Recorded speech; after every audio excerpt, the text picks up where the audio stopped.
Daniel Feetham says traditionally it's always been considered inappropriate for a regulator to accept a directorship of a licensed entity, adding in fact the approach has historically been for a period of time to elapse after a regulator leaves the employment of the Commission before involvement with any licensed entities. I have asked how much has PwC earned, indirectly or directly, from the FSC, either by way of appointment of inspectors, for example, or by audit appointments within the industry from the FSC over the last 3 years. And you see, if you are talking about millions of pounds, even if it was disclosed, I think it's wholly inappropriate for Ms. Barras to hold a directorship in PwC. That's my personal view as Danny Feetham QC, rather than as Danny Feetham, Financial Services spokesman for the GSD. Mr. Feetham is at pains to emphasise that while the vast majority of employees within the Commission do a fantastic job, he says there are industry concerns with its new enforcement policy, devised by those at the very top of the Gibraltar Financial Services Commission. The reality is that I do see people very, very often, people come to me without even being prompted, telling me that they're very concerned and that at a crucial juncture in Gibraltar's history, where we are negotiating in relation to Brexit, where there is considerable uncertainty to business caused by Brexit, I think that the FSC's approach needs to be proportionate and needs to be tempered.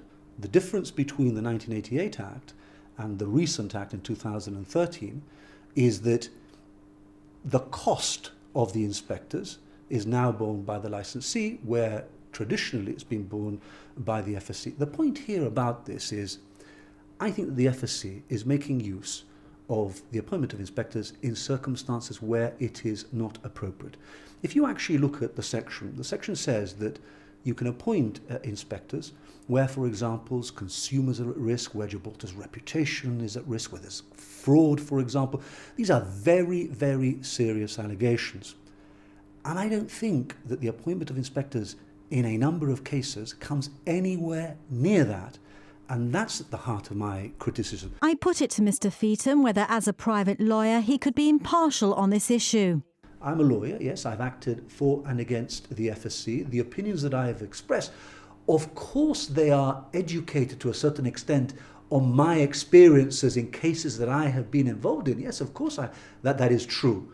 But I always try to take a step back and to provide an objective view based on experiences and also the feedback that I receive from the industry. And let me say this, that before actually last year, I was already receiving a lot of complaints about this new enforcement policy by the FSC.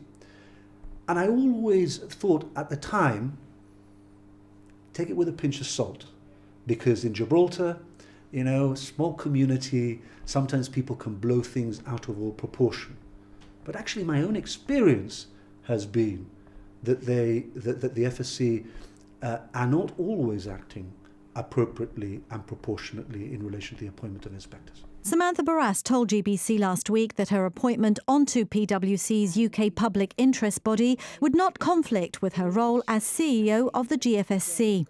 In respect of enforcement, Ms Barras said this was only in cases where the actions of a licensee could pose a considerable risk to consumers, adding it wouldn't be fair for related costs to be met by either the licensee or the taxpayer.